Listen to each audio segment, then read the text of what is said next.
सम्यक संबुद्ध अपने शिष्यों को शील पालन की देशना देते हुए अपने एक पूर्व जन्म की कहानी सुनाते हैं।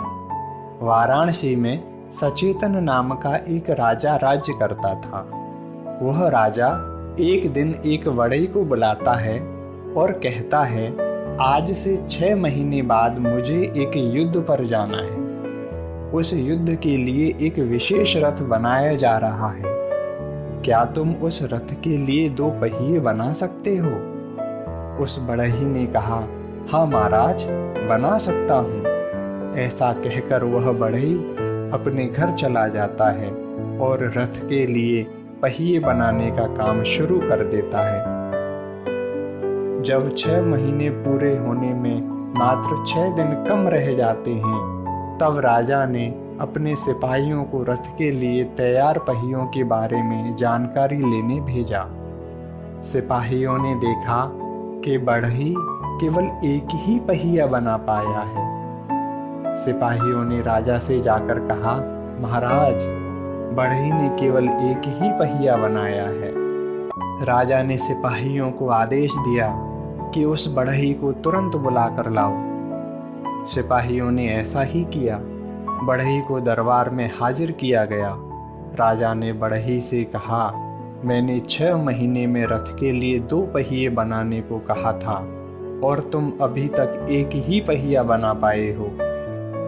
तो बढ़ई बोला, महाराज, अभी 6 महीने में 6 दिन कम हैं और इन 6 दिनों में दूसरा पहिया भी बना दूंगा। 6 महीने पूरे होने पर बढ़ई दोनों पहिए लेकर राजा के सामने पहुंचता है। राजा दोनों पहियों को देखता है और आश्चर्यचकित हो जाता है।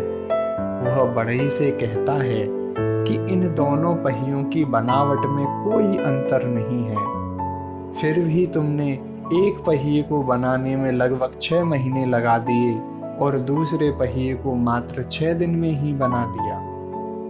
तब बढ़ई कहता है कि महाराज, ये दोनों पहिए देखने में एक जैसे हैं, लेकिन इनके गुणों में बहुत अंतर है। वह एक पहिए को जमीन पर खड़ा करता है और अपने हाथ से धकेलता है।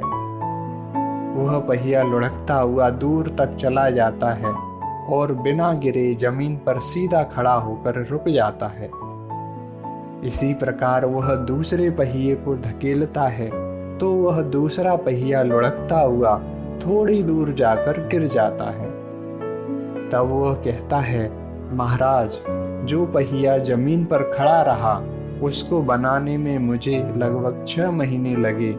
इन 6 महीनों में मैंने छोटी से छोटी कमी को ध्यान में रखते हुए पूरे मनोयोग से इसे बनाया है।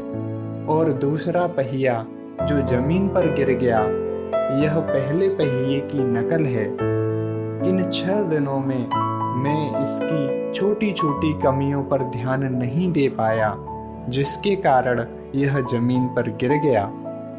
भगवान बुद्ध अपने शिष्यों को समझाते हुए कहते हैं, जो व्यक्ति नकल करके कम समय में सफल होना चाहता है, वह जीवन की कुछ ही ऊंचाई तक पहुंच सकता है, उसके बाद उसका नीचे गिरना तय है।